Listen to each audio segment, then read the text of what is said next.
Hello, and welcome back to H8 Book Reviews. Really quick, I would like to apologize for the different lighting setting.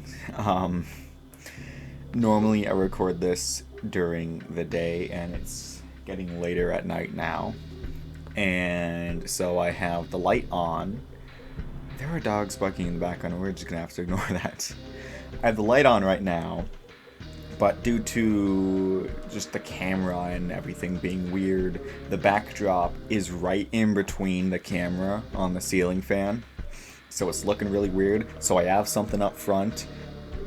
It makes it better, but it doesn't make it good. You're just gonna have to deal with it. Anyway, a few days ago, I made a video over on 828 Politics about my moral system, which you should go check out. Logan, you don't need to bark. I have a dog in here, and he's barking because the other dogs are barking, and I don't want to do a second take, so we're just gonna have to ignore that too. Anyway, in the video, I mentioned a very interesting book by Carl Jung. You may know Jung as a giant of psychological history, alongside Freud and Adler, and specifically he is thought of as one of the founders of psychoanalysis. And this book, Modern Man in Search of a Soul, is a great collection of some of his thoughts. It is a collection of essays written by Jung and compiled by him into this book.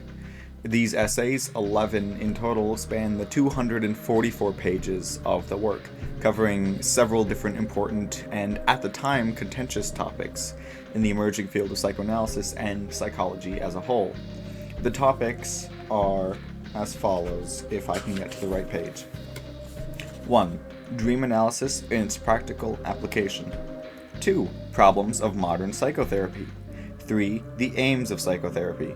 4. A psychological theory of types. 5. The stages of life. 6. Freud and Jung, contrasts. 7. Archaic man. 8. Psychology and literature. 9. The basic postulates of analytical psychology. 10. The spiritual problem of modern man. And 11. Psychotherapists or the clergy.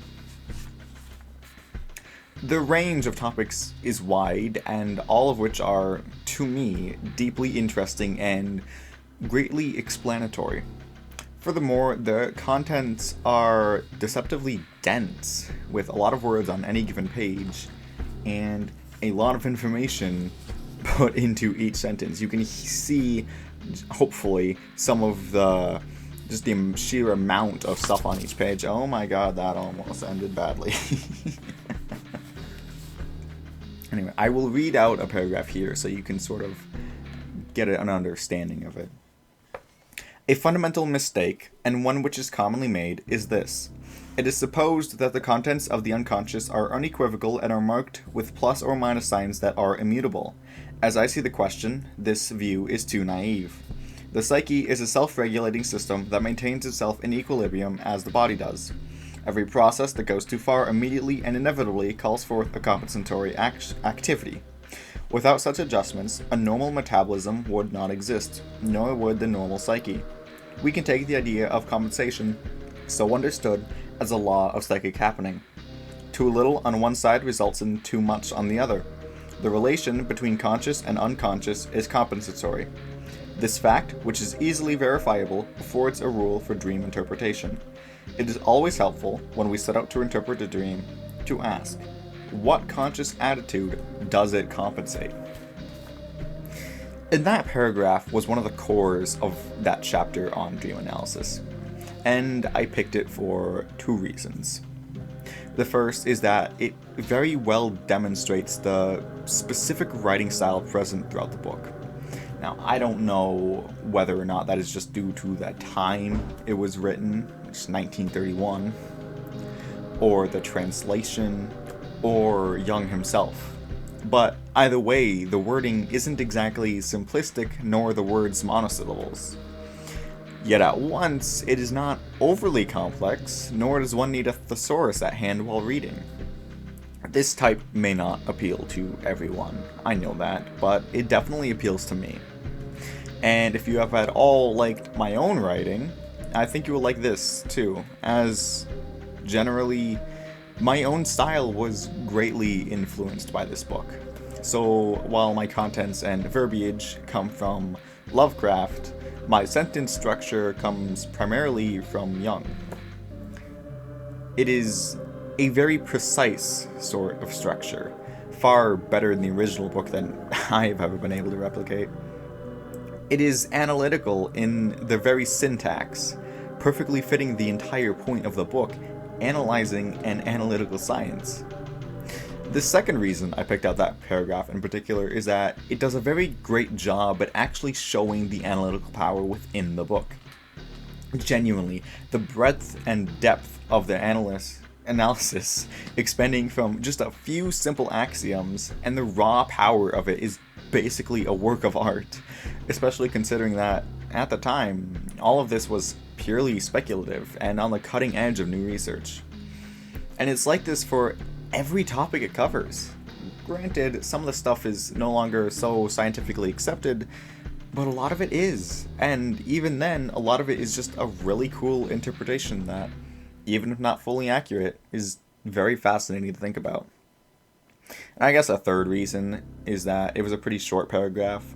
It took up less than a half page, when it really isn't all that uncommon to find a paragraph that's around a page in length or more. There are two specific chapters which exemplify everything I've said about the book so far. The first is, like I've said, Chapter 1, Dream Analysis and its Practical Applications, and actually Chapter 7, Archaic Man. Now, Archaic Man talks about the psychological differences between modern man and, of course, archaic man or primitive man. But it discusses it in great depth how their psychological processes form and persist, and goes on to show there is no difference in psychology, but rather just a difference in application, and I just love it. There are really only two critiques I can well levy against the book. The first is an issue completely my own. I thought that the book would be much less dense in information, and that held a twofold complication. Firstly, that I was reading fast for a specific challenge of mine, and thus it took so much longer than expected. And secondly, that in reading fast, much of it was a bit more difficult to retain. This is not a book to read in one setting. This is a book to read piece by piece and let it settle in your mind, clearing the waters as the sediment lays down. The second critique is only more praise in disguise. It's that most of the book, although really wonderful in its own regard, is overshadowed by a few specific parts that are just on some higher tier. All of it is good, but as a quasar outshines its whole host galaxy, it can become obscured. And maybe this is all me. After all, I have a very singular taste in prose for the most part, and I am an avid fan of psychology and just analytical works in general. But either way, if any of those criteria fit you, read this book. And if you're just looking for something new or something interesting, read this book too. My personal rating for it is 9 out of 10. So far, the highest rated book I've covered. The only thing keeping it from a perfect score was a potent, lasting impression that stuck with me for years afterwards. That just didn't really occur so much in this book as it has with books that have reached that perfect score, which, trust me, one day we will cover. But until then, keep on reading.